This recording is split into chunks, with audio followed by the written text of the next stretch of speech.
Tax के नाम पर सरकार कितनी जेब काट रही है एक आम आदमी की, इसकी गणना करने के लिए हम एक मासिक जो खर्चा होता है एक आम आदमी का बहुत ही निम्न स्तर पर, हम उसको देखते हैं कि सरकार ने कितना उस पर टैक्स लिया है। आइए दोस्तों,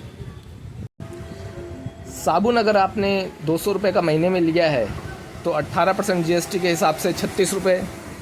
टूथपेस्ट अगर आपने 100 रुपये का लिया है तो 18% जीएसटी के हिसाब से 18 रुपये टैक्स देंगे आप। हेयर ऑयल अगर 150 रुपये का लिया है तो 18% जीएसटी के हिसाब से आप 27 रुपये उस पर जीएसटी दे रहे हैं।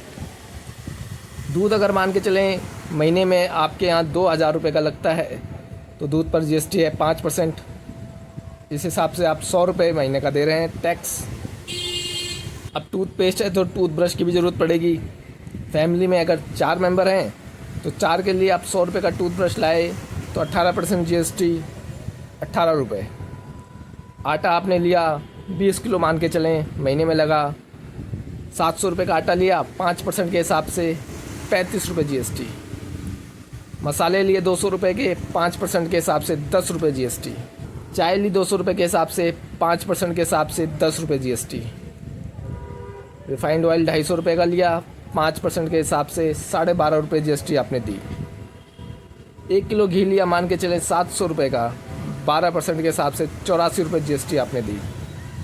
और इन सबको बनाने के लिए आपने एलपीजी सिलेंडर भरवाया 900 रुपये का 5% के हिसाब से 45 रुपये जीएसटी आपने दी। मोटा मोटा अनुमान है, इसमें बहुत सारी ऐसी चीज़ें हैं जो नहीं हैं।